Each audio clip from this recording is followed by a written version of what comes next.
Crocodilesin pelirakentajana amerikkalainen Chris Tomer, joka valmistautuu ottamaan palloa haltuunsa. Roosters puolustus on innokkaasti tilanteessa mukana ja vaikuttaa siltä, että puolustuksen paitsio, josta nokeltaiset liinat tuolla merkkinä on todennäköisesti tuomiona, mutta katsotaan nyt ensin, miten päätuomari on tilanteen tässä nähnyt. Ja kyllä, puolustuksen paitsio todennäköisesti keskimmäinen linjamies siinä hyökkäsi hyökkäävän linjan pelaajan eteen, eli puolueettomalle alueelle, ja päätuomari Ari Ollila reippaasti näyttää merkeillä tämän saman asian. Eli näin Crocodile sai itselleen 5 jaardia tavallaan ilmaiseksi. Eteenpäin on kuitenkin vielä mentävä toiset 5, jotta hyökkäysvuoro jatkuu, ja Stormer valmistautuu ottamaan pallon sentteriltä haltuunsa. Roostersin puolustuksen linja tekee liikkeitä ennen pelin alkuun lähtöä. Stormer kuitenkin saa pallon haltuun ja nopealla heittopelillä pyrittiin tavoittelemaan laidalta hyökkäjä Marko Rissasta, joka tässä ottelussa on edennyt varsin mallikkaasti hänellä ensimmäisellä puoliajalla. Kaiken kaikkiaan 32 jaaria 3 kiinniotolla, joka on varsin hyvä tulos kaiken kaikkiaan, mutta tällä kertaa pallokentän pintaan ja toinen yritys lähtee kuten aina epäonnistuneen heittoyrityksen jälkeen samasta aloituspaikasta kuin edellinenkin. Toinen yritys edettävä 5 jaardia.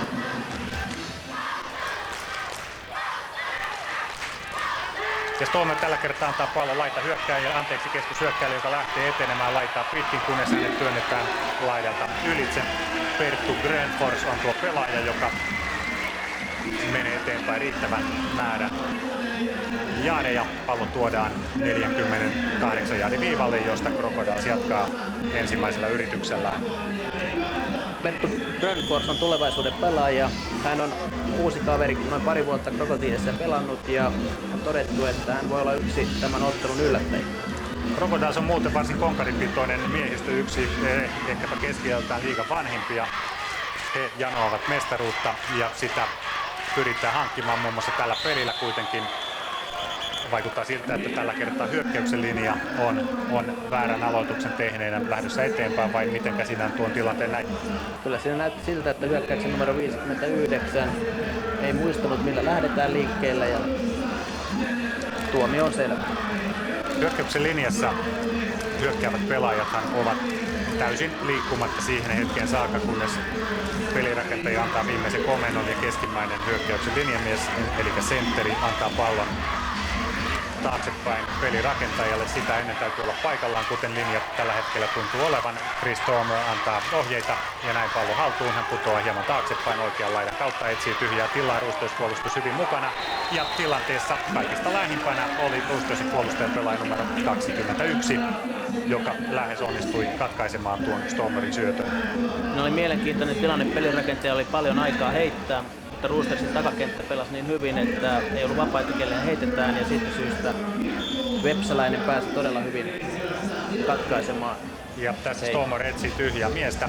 Pallon ollessa ilmassa se on molempien joukkueiden pelaajien tavoiteltavissa. Mikäli Roosters olisi onnistunut tuon pallon saamaan haltuunsa, olisi hyökkäysvuoro vaihtunut. Näin ei kuitenkaan tapahtunut.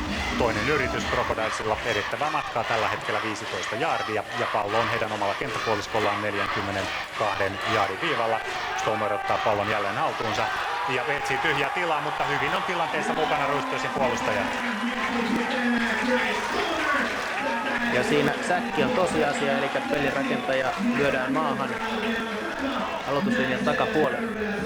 Ottelun 3/4 oli tietyltä osin Crocodilesin, painopiste oli enemmänkin Crocodilesin hallussa, mutta nyt vaikuttaa siltä, että Roosters on jostain löytänyt jälleen tarvittavaa intoa, ja tällä hetkellä Crocodiles on suuria vaikeuksia edetä kentällä eteenpäin. Kyllä Roostersin puolustus on pelannut hyvin koko ottelun ajan maaleista huolimatta. Kolmas yritys edettävä matka 22 jaardia, ja Stormerilla on varsin vaikea työ viedä palloa tuo matka eteenpäin, jotta hyökkäysvuoro säilyy. Tällä kertaa pelataan juoksupeliä ja keskeltä mennään eteenpäin. Palloa kantaa Mikko Rissanen ja pelillä saavutetaan noin 8 jaardia, mutta ei riittävästi. 4. yritys lähtee liikkeelle seuraavalla kerralla ja edettävää matkaa jää ehkäpä hieman liikaa. Tässä näemme, kuinka Rissanen saa hyvin tilaa linjamiehiltä, jotka ovat lokanneet tuonne väylän mitä edetä, mutta Teemu Kuusisto numero 11 erinomaisesti taklaamassa, ja näin tuo eteneminen pysähtyy. 4. yritys.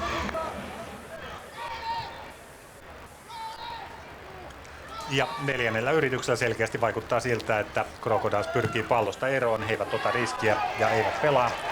Lentopotkulla Jukka Satola potkaisee pallon, joka kierii varsin kauas. Se menee syvälle Roostersin omalle kenttäpuoliskolle ja loppujen lopuksi Crocodiles-pelaajat pysäyttävät sen 9 jaardin viivalle. Varsin huonosta kenttäasetelmasta lähtee Roosters etenemään ensimmäisellä yrityksellä. Siinä Roostersin pelaajan näyttämä merkki tarkoitti vapaa kiinnioton merkki, eli Roosters luopui oikeudesta edetä pallon kanssa. Ja tuolloinhan pallo pysähtyy sitten sinne ja minne se kierii. Ainoastaan potkaisevalla joukkueella on oikeus koskea siihen siitä eteenpäin.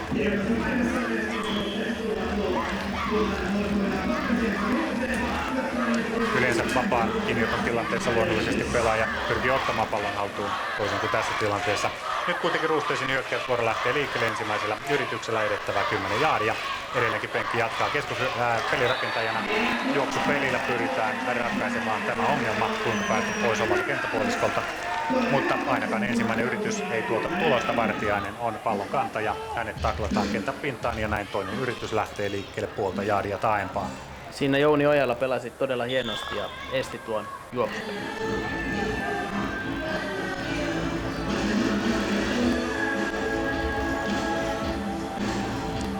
Ja Roosters tulee tuolta Hadullista, eli kokouksesta, jossa sovitaan seuraava peli.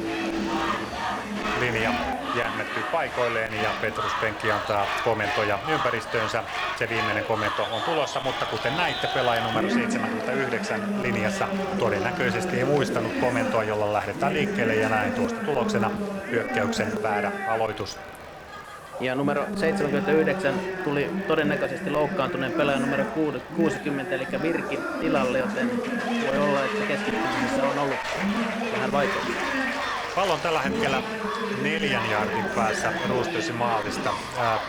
Crocodiles pyrkii tässä tilanteessa luonnollisesti jopa painostamaan Roostersia kantamaan pallon tuolle omalle maalialueelleen, jolloin mahdollista on puolustuksella tehdä jopa pisteitä.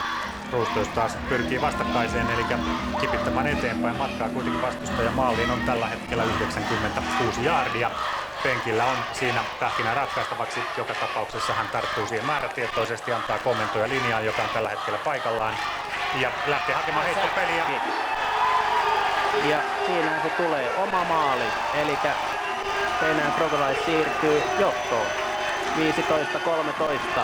Ja tuossa tilanteessa erinomaisesti mukana Crocodilesin pelaaja numero 90 Sami Silgren, joka taklaa Petrus Penkin maalialueella ja kuten tuossa enteellisesti kerrottiinkin oman maalin mahdollisuudesta, se toteutuu. Siitä tulee 2 pistettä lisää. Lukemat ovat siis tällä hetkellä 13-15. Crocodiles siirtyy ottelun viimeisellä neljänneksellä johtoon. Ja Sami Silgren on 2 viimeisessä Roostersin driveissa osunut Petrus Penkkiin. Peliaikaa jäljellä viimeisestä neljänneksestä noin puolet, eli 6 minuuttia. Lukemat ovat tällä hetkellä 13-15. Crocodiles on tarttunut hieman paremmin kiinni tuohon Vaahtera-Maljaan. Sinne on kuitenkin vielä pitkä tie. Oman maalin syntyessä hyökkäävää joukkuetta nöyryytetään ehkä vielä lisää. Joukkue nimittäin joutuu luopumaan pallosta aloituspotkulla. Ja äskeisessä maalissa oli siinä mielessä harvinainen tilanne, että Ville Tarvainen, jota on kerrottu, että hän on Euroopan paras linjamies, niin taipuu Silgrenille. Aloituspotku. Ja todellakin Roosters luopuu pallosta siitä huolimatta, että äsken pisteitä taululle takoi vastustava joukkueen. Crocodilesilla on tällä hetkellä henki päällä, se näkyy myöskin tuolta kentän laidalta. Tuolla kentän toisessa päädyssä Crocodilesin pelaajia valmistautuu ottamaan vastaan Hytösen potkaisemaan palloa. Hytönen ottaa vauhtia ja potku on tällä kertaa matala. Sen saa haltuun pelaaja numero 49 Marko Rissanen, joka juoksee tällä kertaa oikean laidan kautta ja löytää sieltä tyhjän aukon ja juoksee pallon kanssa pitkälle puolen kentän paremmalle puolelle 45 jaardin viivalle. Erinomainen peli ja nyt Crocodiles pääsee yrittämään maalintekoa varsin läheltä näin ensimmäisellä yrityksellä. Ja taklaamassa potkaisija numero 4 Kari Hytönen. Ja silloin kun potkaisija taklaa, niin silloin on kyllä kaikki muut epäonnistuneet. Tässä tilanteessa näemme, miten Rissanen löytää väylän aivan tuota sivurajaa pitkin. Ja loppujen lopuksi Hytönen on viimeinen mies, joka kestää loppuun asti etenemisen. Rissaselta tähän mennessä varsin vakuuttavaa pelaamista. ensimmäinen yritys edettävää 10 jaardia ja Crocodiles on siirtynyt Roosтерsin kenttäpuoliskolle. Peliaikaa jäljellä 5 minuuttia 55 sekuntia. Chris Tomer antaa omalle linjalleen komentoja. Ja pallo lähtee liikkeelle.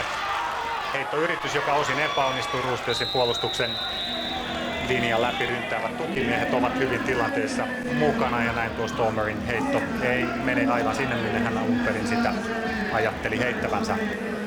Ja näyttää siltä, että tuomarit on heittänyt lipun kentälle ja kasvosuojauksen tarttumista, mutta odotetaan tuomarin tarkemmat merkit.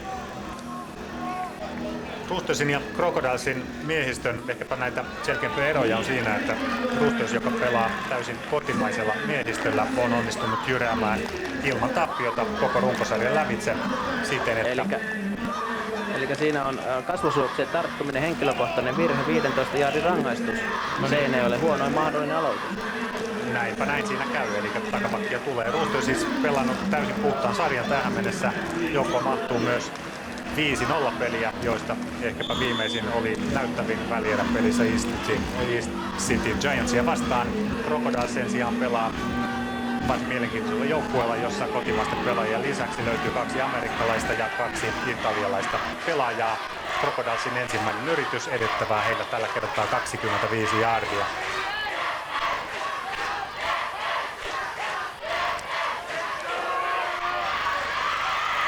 Ja pitkään heittopeliin tuolla yrityksellä pyritään. Katsotaan, nyt se on kaikkein vapaasti tavoiteltavissa. Ei saatu kiinni. Ja Jukka Satola on pelannut tällä kaudella niin loistavia pelejä, mutta nyt hän vähän epäonnistui kiinni otossa. Eikö Satola pelaa kahteen suuntaan? Mielestäni ei.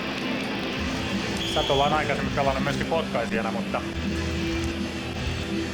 tässä pelissä pyrki pelaamaan varsin näyttävän pelin tähän tilanteeseen, ei onnistunut siinä.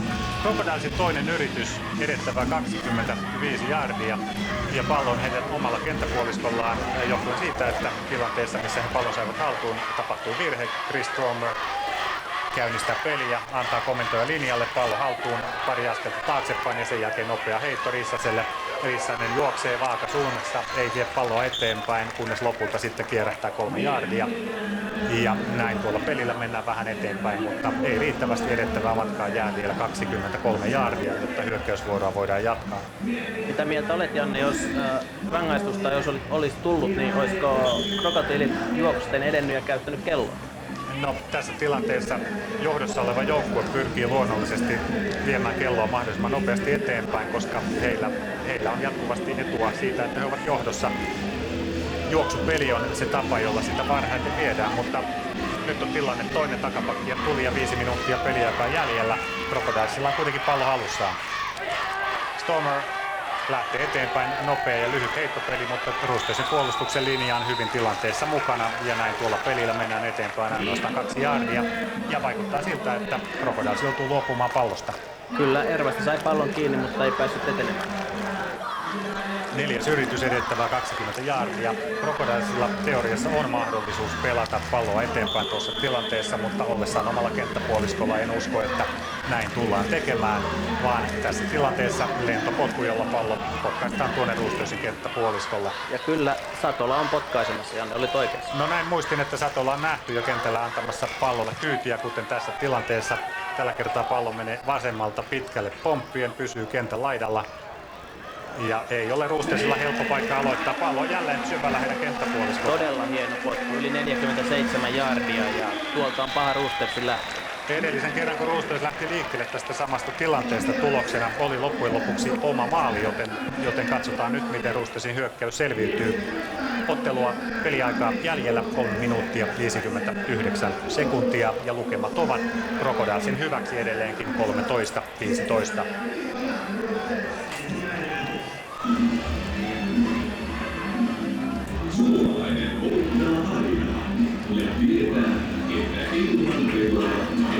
Roosters ensimmäinen yritys, 10 jaardia edettävä pallo omalla 7 jaardin viivalla. Petrus Penki antaa komentoja miehistölleen. Juoksupelillä pyritään ongelmaa ratkaisemaan. Eteenpäin tullaan 1 jaardin verran, jos sitäkään. Crocodiles puolustus on hyvin tilanteessa mukana. Ja jälleen kerran taklaamassa numero 55 Vasanoja ja 44 Tuokko. Ei voi kuin ihmetellä, kuinka hyvin Krokotiilien puolustuksen linjapelaaja pystyy maajoukkueen linjaa dominoimaan. Kyllä, kuten sanoit, Roostersin hyökkäyksen linja on käytännössä sama kuin maajoukkueen hyökkäyksen linja, eli yhteispelillä on pelattu jo paljon myös kansainvälisiä otteluita. Penkillä toinen yritys, 9 jardia edettävää matkaa. Tällä kertaa pyritään heittämään ja heittopeli tuottaa tulosta, mutta ei aivan riittävästi. 4 miehen voimin tuo vastaanottaja niitataan kentän pintaan. Ja Kivisaari on saanut useita iskuja tämän ottelun aikana, mutta silti hän aina saa pallon kiinni. Hyvää keskittymistä pallon kiinni tilanteessa. Kokenut pallon vastaanottaja tietää, että kohta napsuu, eli taklaus on tulossa, mutta siitä huolimatta pallo otetaan kiinni. Ja kuten tässä näitte, niin kyllähän siinä monta pelaajaa loppujen lopuksi ehti taklaamaan mukaan. Eteenpäin tultiin tuolla yrityksellä noin 5 jardia, 3. yritys Roostersilla ja edettävää matkaa edelleenkin 3 jardia jäljellä. Petrus Penkki antaa komennot, heittopeli ja jälleen kerran sama kuvio ja se tuottaa tuloksen. Eteenpäin tullaan riittävästi ja tilanteessa 20 jardin viivan kohdalta peli puhalletaan poikki. Ja siinä Tuokko osoitti suurta urheiluhenkeä eikä mennyt iskemään. Siinä tilanteessa, kun eteneminen palloa haltuun ottaneella tai juoksevalla pelaajalla lakkaa, niin sen tilanteen jälkeen peli pysähtyy, eli sinne ei tarvitse enää hypätä kasan päällimmäiseksi turhan takia. Tässä tilanteessa Roosters selvitti ehkäpä sen pahimman ongelman, he ovat tulleet pois maalin läheisyydestä. Sinne on kuitenkin matkaa oman maaliin 20 jardia ja Penkki lähtee selvittämään tilannetta, antaa komentoja, tippuu taaksepäin, antaa tällä kertaa pitkän aloitussyötön tuossa tilanteessa tuomarin keltainen liina. Vaikuttaa siltä, että siinä pyrittiin tai estettiin tuota Roostersin laitahyökkääjää. Kyllä tämä tilanne näytti siltä, mutta molemmat pelaajat hakivat omaa kulmaansa ja pelasivat palloa. Aika mielenkiintoinen ratkaisu. Pallon ollessa ilmassa se on molempien joukkueiden pelaajien hallussa. Ja mielenkiintoinen tilanne Seinäjoen näkökulmalta. Syötön vastaanoton häirintä, 15 jardin rangaistus ja automaattinen ensimmäinen yritys Roostersille. Näin, tullaan eteenpäin rangaistuksen turvin taikka voimin. Tuo äskeinen tilanne oli todellakin jännittävä siinä mielessä, että pallo oli molempien pelaajien tavoiteltavissa. Pelaajien jalat osuivat yhteen ja näin siinä tulkittiin virhe Seinäjokisille. Roosters jatkaa hyökkäystä ja pallo tuodaan tuohon 35 jardin kohdalle, josta lähtee liikkeelle ensimmäinen yritys. Voidaan palata toisen neljänneksen loppupuolelle, jossa oli samanlainen tilanne, mutta silloin oli Roosters kärsijänä. Eli tilanteet ovat tasan myöskin osa häirinnöissä. Ensimmäinen yritys lähtee liikkeelle, tällä kertaa paremmasta paikasta. Penkki tippuu taaksepäin, heitto on tulossa. Tällä kertaa hieman lyhyempänä Vartiaiselle, joka lähtee ja löytää tilaa. Erinomainen peli, joka tuottaa todennäköisesti tasan vaadittavat 10 jaardia pallo 45 jaardin viivalle. Erotuomarien merkistä voidaan päätellä, että uudet ensimmäiset yritykset ovat tosiasia. Roostersilla on ollut hyvä drive päällä, eli hyökkäyssarja, joka lähti liikkeelle tuolta 9 jaardin linjalta. Kyllä vaan, ja tällä hetkellä puolen kentän viivalle on 5 jaardia matkaa. Ensimmäinen yritys, eli 4 yritystä jälleen kerran käytettävänä. Pelirakentaja Petrus Penkki johtaa hyökkäystään tällä kertaa juoksupeliin. Marko Vartiainen, vaikka tuossa äsken ummoilimme, että hän on loukkaantunut, ei se siltä näytä. Vartiainen kantaa palloa 3 jardia eteenpäin. Voiton nälkä on hänellä kova. Hän ei ole vielä koskaan voittanut itselleen kultaista mitalia, joten aivan pienet kivut siellä täällä eivät häntä lannista. Ja peliaikaa jäljellä minuutti 35 sekuntia ja kello käy, aika kuluu. Roosters toinen yritys edettävää on 8 jardia. Ja pallo on edelleenkin puolen kentän Roostersin kannalta huonommalla puolella. Petrus Penkki lähettää hyökkäyksen liikkeelle, heittopeli on tulossa, hän tippuu taaksepäin, mutta kyllä siinä käy nyt niin, että Crocodiles-puolustaja on pelaaja, joka saa pallon haltuun ja tämä on eräänlainen ratkaisu, vai miltä tuntuu? Kyllä tuntuu, 4 yritystä, peliaikaa jäljellä, minuutti 15 sekuntia, kyllä. Eli ottelun ratkaisijaksi nousee O'Donoghue. Hänellä oli ensimmäisellä puolella 5 taklausta, 3 avustusta ja 1 säkki. Samat on jatkunut tässä toisella puoliajalla. Kyllä. Panoksena on Suomen mestaruus ja tällä hetkellä siitä pitää parhaiten kiinni Seinäjoen Crocodiles, joka johtaa ottelua 13-15. Ehkä pelaajat ovat aavistaneet tilanteet, että tämä näkyy tuolla vaihtoaitioissa. Ensimmäinen yritys. Stormer odottaa ja antaa komentoja. Meneekö hän polvelle? Katsotaan nyt, pyritäänkö siinä käyttämään kelloa loppuun. Ei, vaan reilusti lähdetään etenemään. Jossain tilanteissahan, mikäli peliaika on hyvin vähän jäljellä, joukkueet tietävät kuinka paljon aikaa voidaan pelata vain lopettamalla ensimmäisen yrityksen jälkeen tilanne siihen, että pelirakentaja laittaa polven maahan, mutta nyt pelattiin toinen yritys. Eli Roosters käyttää nyt jäljellä olevat aikalisänsä ja pyrkii näin katkaisemaan kellon käyttöön. Minuutti 7 sekuntia tätä suoraa lähetystä tai suorassa lähetyksessä pelattavaa ottelua on jäljellä. Jännittävät lukemat 13-15. Ja vaikuttaa hyvin todennäköiseltä, että ensimmäistä kertaa amerikkalaisen jalkapallon 22-vuotisessa historiassa on Vaahtera Malja pikkuhiljaa siirtymässä ulospäin täältä pääkaupunkiseudulta. Se on ainoastaan minuutin ja 7 sekunnin päässä. Pallo on kuitenkin Crocodilesin hallussa, jolloin heidän kannaltaan tilanne näyttää varsin hyvältä.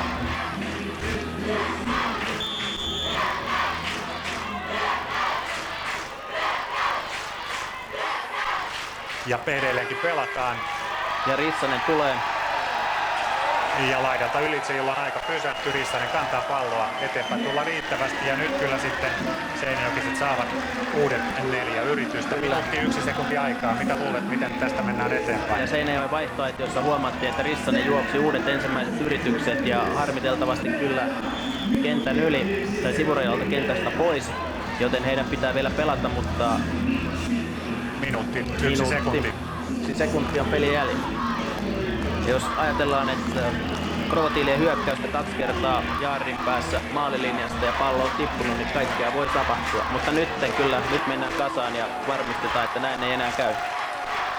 Ja nyt vaikuttaa siltä, että tässä pelissä ei enää kovinkaan aggressiivisesti, vaikka Roosters siellä ei ole vielä alistunut. He tietävät, että vaikeasti tuota palloa tuolta saatavissa enää haltuun. Toinen yritys, pallo tulee taaksepäin 2 jaardia puolen kentän kohdalle ja jälleen kerran Roosters pysäyttää kellon. Kello jää aikaa 47 sekuntia ja sen jälkeen puuduttavasti vain aikaa kulutetaan ja odotetaan, että seuraavasta pelistä taas kello lähtee rullaamaan eteenpäin. Tällaisessa tilanteessa yleensä hyökkäyksiä puolustukselle herrasmies-sopimus, että tuonne kasaan ei mennä. Mutta siinä Stormer, kun ei laittanut polvea maahan, niin se aiheutti sen, että Roostersin puolustuksen oli siihen reagoitava. Mitenkä tämmöisessä mestaruustilanteessa, päteekö sielläkin herrasmies-sopimukset? Aina.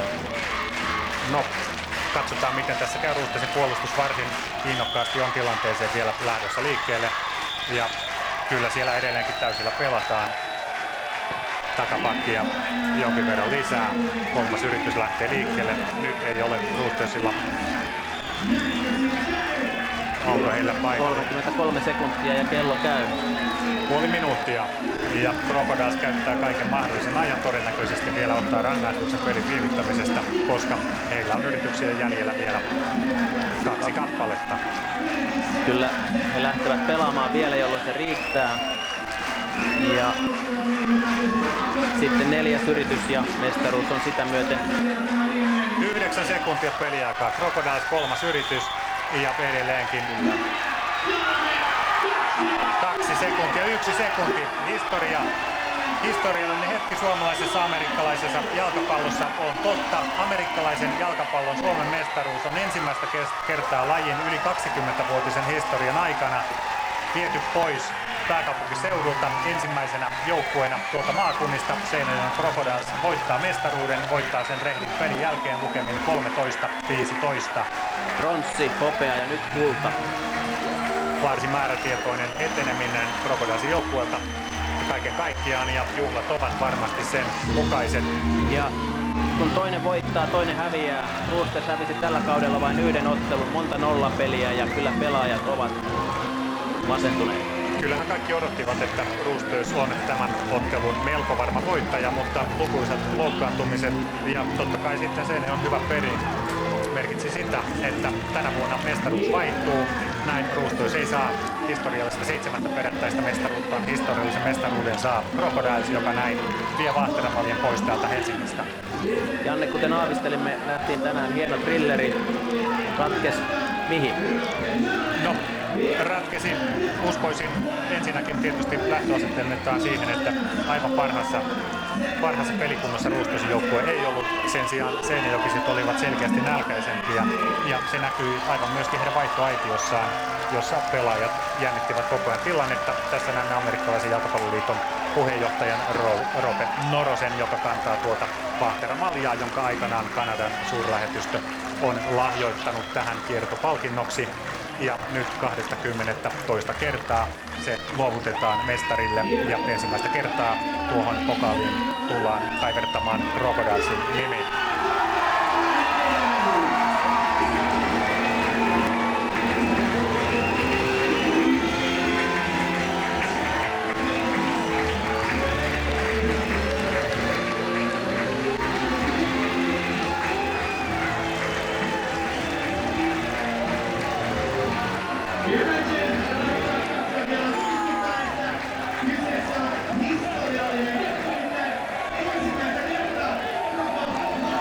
Ja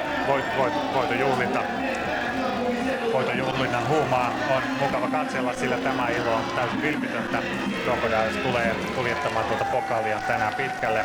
Heillä on tuolla bussi odottamassa Velodromin laidalla, mutta jäävät tänne totta kai ja sitten juhlimaankin. Ja huomenna päivän aikana he palaavat kotikaupunkiin Seinäjoelle. Voisitko poimia jonkun yksittäisen pelaajan, joka ehkäpä voisi jollain tavalla olla nimettävissä, mikäli semmoinen on helposti nimettävissä tämän joukkueen, tämän ottelun ratkaisupelaajaksi? Kyllä numero 4 Dönöjy on yksi ottelun ratkaisijoista ja toinen on Krokodilien puolustuksen linja. Ja sitten toki 4-9 yllättäen.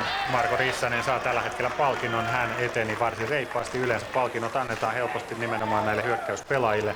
O'Donoghue pelasi puolustuksessa, pelasi siellä erittäin näyttävän pelin. Varmasti tässä ottelussa palkitaan myöskin parhaat puolustuksen pelaajat. Ja Roostersilta numero 11 ja 45, eli Kuusisto ja Sörblom kahteen suhtaan ahettaneena ja hyvää tulosta tehdään. Roostersilla on varsin mittava pelaajamateriaali, mutta tässä ottelussa vaikutti siltä, että siellä pikkuhiljaa pelaajat loppuivat kesken.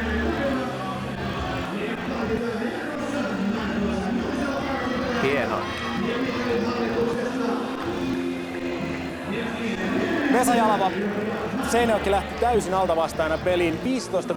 15-13 voitto. Mistä löysitte aseet? No kyllä se aseet varmaan löytyy itse Roostersin puolelta ja meillä oli hirvittävä henki lähtiöstä. Ne näki koko viikon. Ehkä Roosters on tottunut voittaa, oli hieman ehkä ylimielinen. Ja Roosters silloin oli tärkeää poissaoloa, se tuntui kyllä niin. Se näkyy aivan selvästi tänään. Jos haluaisit nostaa joukkueesta joitain avainhenkilöitä, ketkä pelaajat oli just niitä? Juha Laitila, sen ehkä voisi tuoda ja puolustuksesta Pasi Härkönen. Nämä kaksi on meidän kapteenia, jotka kantaa joukkuetta ja pitää vastuun. Eli nämä, totta kai Chris Stomer, pelirakentaja, oli loistava. Mitä uskot, mitä tämä voitto merkitsee suomalaisen amerikkalaisen jalkapallolle, koska 22 vuotta aikaisemmin ollaan pelattu niin, että kaikki helsinkiläisjoukkueet ovat voittaneet mestaruuden ja nyt ensimmäistä kertaa menee niin sanottuun maakuntaan voitto? No kyllä se ehkä luo uskoa maakunnankin joukkueelle.